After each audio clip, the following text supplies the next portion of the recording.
Dear friends, welcome to the Sadbhavna channel. You are with me, Rohan Anirudh Singh, and today I have the privilege of being with a very veteran journalist, Mr. Joseph Anthony Gathia. Sir has been working in the field of journalism for more than 56 years, and he has written more than thousands of articles on various topics in his career. He has traveled across the country, and in this conversation, I will talk to him especially about two articles of his which he wrote on the eve of Good Friday. So, before I start my interview with him, I want to tell you a bit about what he wrote on those two articles. In those two articles, he took advantage of his experience, tremendous experience of traveling across the country and talking to people and understanding what Christians understand with Good Friday and what people of other denominations understand with Good Friday. And the main understanding of his was that Good Friday is all about forgiveness and compassion. We, viewers, might say that we forgive everybody. We might say that in Christians, amongst Christians especially, we say the Our Father prayer, which Jesus taught us, in which we say, please forgive us our sins as we forgive those who sin against us. But do we really?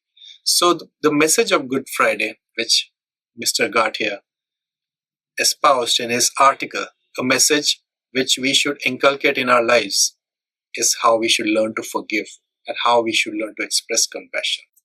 Let's hear what he has to say. Pray every day Our Father, in which we say, forgive us our sins as we forgive those who sin against us. But how many of us do how many of we do we forgive? I know I have a very tough time forgiving. We all have. Yes. So, so today we are living in a very dynamic time. We are, our society is in a churn. You know it better than anyone. You are part of the Christian community, the leaders of the Christian community who's trying to bring amity to our society, build a sort of understanding. We have the Pope Leo today. While we are shooting, yesterday or the day on the Palm Sunday, Pope Leo himself gave a message saying that God does not answer prayers of those Christians who wage war. Suddenly, we after COVID, we find ourselves in an age of war. The Russo-Ukraine war, now the Iran war is happening. So in today's era, how you have emphasized forgiveness, the concepts of forgiveness and compassion, which was integral to Jesus's doctrine. So why do you think these values are relevant today in spite of all that is happening, and how can they be implemented? See, today's living style is more governed by neo-capitalism. In neo-capitalism, individual interest is the central concern.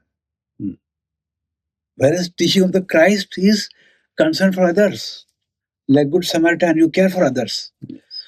Now, in war and otherwise also, millions of people are suffering. So, how do we redress their suffering, bring down their suffering? That is correlated with the lifestyle, simplicity, Yes. sharing, caring for others. So, this message of Good Friday is very relevant in today's scenario, international geopolitics, because the powerful countries think that they can get access to assets of others by force. Whereas the teaching of the Jesus is to share. And in that context, the neo capitalism is increasing the greediness. And that greediness is manifested in war. And therefore, I think His Holiness Pope Leo has rightly emphasized that those who wage war, God doesn't listen to their prayers because they are waging war for wrong reasons. There could be, sometimes there is a talk of just war. Yes. But just war is fought for protection of the weaker people. Yes. Sometimes you have to fight or take a stand in different aspects against the mighty and powerful people. Yes. To defend somebody. But here it is a different matter. So I feel that the message of the Good Friday is very, very relevant in all over the world where all the conflicts are going on. Not only these two major conflicts, but there are hundreds of smaller conflicts are going on in Africa. Yes. And even the Christians are massacred or are harassed in other ways. Or in Bangladesh, say for Hindus are harassed for a number of reasons. Yes. Or so I think we are not concerned about which religious group is harassed. Yes. As a part of universal global people, because now our living is interrelated to each other. Yeah.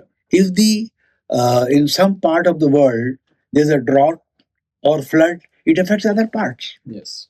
So climate change is affecting all other things.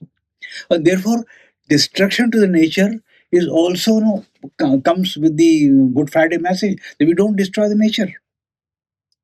So yes, that all thing is interrelated, and I think a peaceful message of Good Friday is very relevant in today's geopolitics.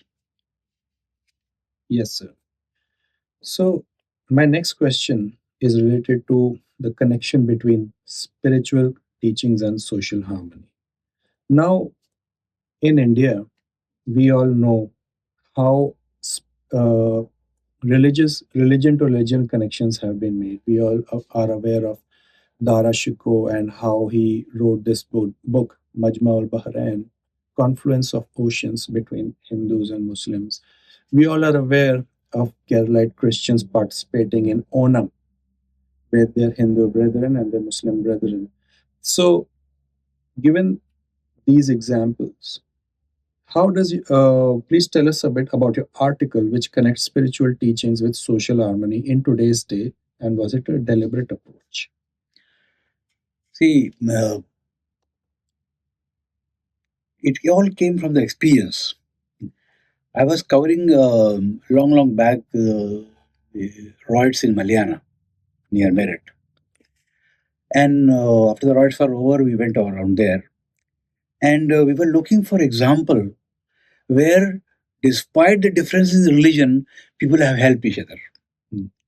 So we came across one example where a ordinary Hindu family has given shelter to a Muslim family.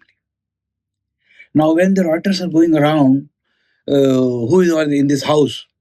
So that lady, because they were Muslims were next door, she created a rangoli in front of their house also and in front of her house also. And they said, no, here we are all one. So the rioters went away.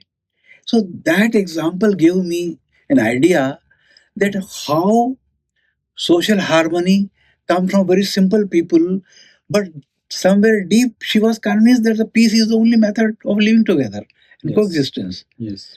And therefore, I feel that through the Good Friday message, we can always give an message to the common people that living in coexistence with peace is the only way in living in sustainable manner. Yeah. So we cannot think that okay, I'll destroy the other and I can grow. No, it is just like in a big garden where different flowers are coming up. So let each grow and show its fragrance and spread its message. So this is the why I deliberately chose that this message that because day by day we are seeing that the minds are being poisoned in the name of differences. Yes. And ordinary people are not bothered about it. They live in harmony. Daily they are doing their business together.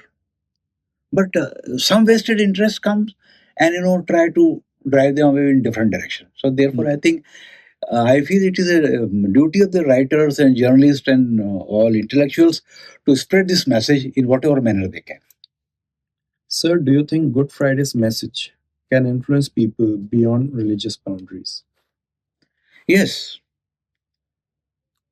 because the message of Jesus is universal message. Yes. It is not concerned with the. He did not give this message only for Christians or those who his followers. At that Yes. time, there were hardly any followers of him. Yes. But his message is connected with the universal truth. Yes. That what we call Sanatan. In fact, if you see the Old Testament, where how God saved Noah and the people, this thing, because he said, "Let you grow." So he gave chance. Yes. So similarly, Jesus' message is of universal value, and why I felt this when I wrote this article, Hmm. um, क्षमाशीलता Good Friday का संदेश है. जी. So after few days, I got a call, and I think he was somebody from Mathura. Hmm. So he said, "I am so and so." He was a Brahmin. He was a Okay. temple pujari. Mhm. He said, "I am so and so, and I read your article." Uh, then he said, told in Hindi, "यार आपने धर्मांतरण की इसमें कोई बात नहीं कही." Hmm. So I said, "See, look, sir, we are not here for dharmantaran, and this message is universal message. Hmm. You tell me that whosoever forgives, Gita का संदेश भी वही है, कुरान का संदेश भी वही है, बाइबल का संदेश भी वही है. So there are certain universal values, and Good Friday represent those universal values. Yes. And therefore, I felt that that person's question. Then he was so pleased. I said, मैंने जानबूझ के बोले आपसे प्रश्न किया, पर बोले मैं आपके I am so impressed with your this article कि आपने you did not like preaching article नहीं है आपका ये.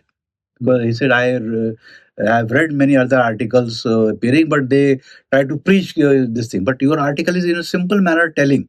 And he said, I am quite impressed by the example you gave about that women, the who came and washed the feet of the Jesus and put the scented oil. Yes. He said, कितना बड़ा example है कि वो जानते थे कि ये कौन है, फिर भी उन्होंने उनको अपने पास बुलाया. तो बोले ये क्षमाशीलता का एक बड़ा बड़ा उदाहरण है कि एक बुरे से बुरे व्यक्ति को भी यदि वो पछतावा करता है, if he repents or she repents, Yes. the door of salvation are open.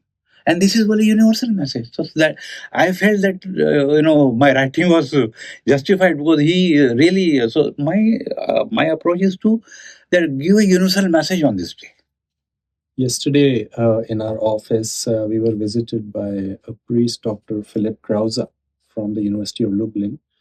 And he was also talking on similar lines, what you said, about the similarities between Christians and the Hindu community and other communities at large. Like even Mahatma Gandhi talked about how teaching of Jesus in the Sermon on the Mount matched with the Yeah. concept of ahimsa. So quite rightly said, sir. So today, as we are living in a time when even technology is shifting, AI is coming forward, and people, children don't really read books, they're into mobiles. So how do you think, how can we ensure, as a person, a veteran journalist, how do you think we can ensure that such topics remain engaging for younger audiences? I think it's a very relevant question because today we are finding that younger generation is distancing from those kind of things of any religion. It's not of any particular religion. What I do from my side in a very small manner, that since I take some classes also for journalism, I make a point that every year I'll select 10 people, younger people from different wherever I go and meet them, and I send these copies of my article to those 10 people 10 15 days earlier. Okay. And then they will write, "Sir, you have written this, and it's something very different." So my idea is to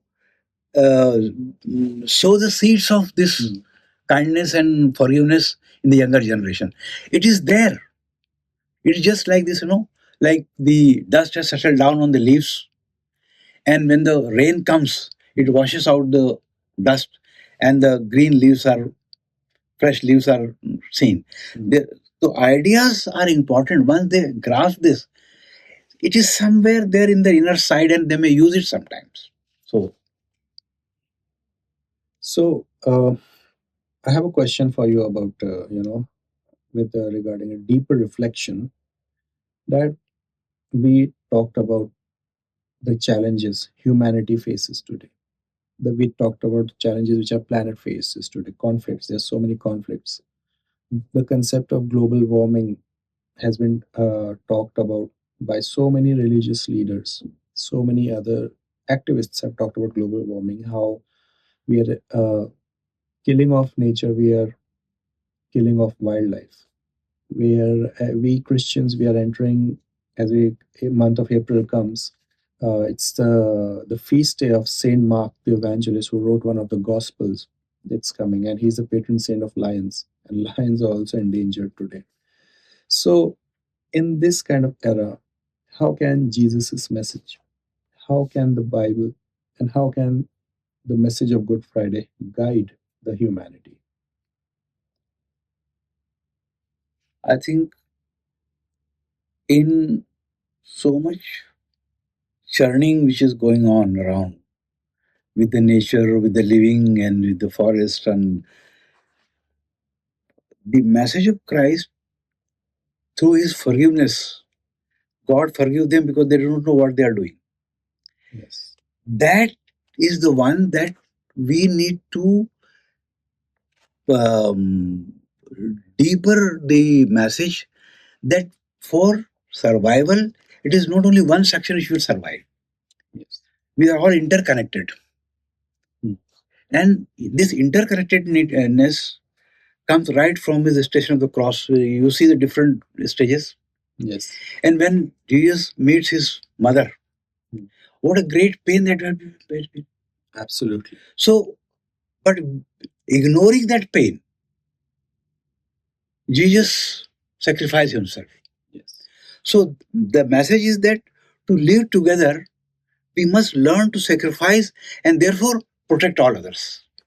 And with that kind of common sense, Yes. that we all have to survive together. We cannot survive in isolation. Yes. So that message can, give us a guideline, a ray of hope for the future. Basically, a message of coexisting, Cool.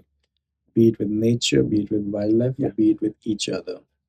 My last question to you, sir, is on a personal level. What does Good Friday mean to you? See, Good Friday has a very significance personal for me. So when I was child, my mother used to tell me the stories of all those things. And when we were going out, we used to feel that what can we do? What can we do? Yes. So what we used to do, that whatever was cooked in the home, we'll wrap in a newspaper with those. The polythene was not there. Yes. So we'll wrap in the newspaper. We'll go around, and there was one under bridge near that. A lot of poor people used to sit. So we'll give them On Good Friday, you on would before Good Friday. before Also. Good Friday. Yeah. Yes. And on Good Friday, we mostly like going to church and this and that was Yes. there. But even on that day, we used to prepare what we call khichdi in the evening. Yes. And that khichdi we will share with the neighbors as a prasad. Yes. Yes. So I felt that sharing on that, and they also will, they say, "Arey yaar, ye itna mat hai iska." They used to feel that we are sharing with them and they are sharing our sorrows with us. So in a different manner, it was so. Good Friday has a very special message for me, that during this time we take a pledge that how in the next coming days or year till we go to the next Good Friday, what few things we can do for Jesus. How wonderful. So even a smaller manner you do. So that is my personal thing, that we Good Friday we should renew. Think of any small thing and do that throughout the year. Yes. So that will become like more practically living the Good Friday throughout the year. Oh, wonderful. So, sir, thank you so much for sitting with us for an interview in Sadbhavna channel. And thank you, wonderful viewers, for sitting with us throughout this interview. Thank you also very much. Thank you. Thank you.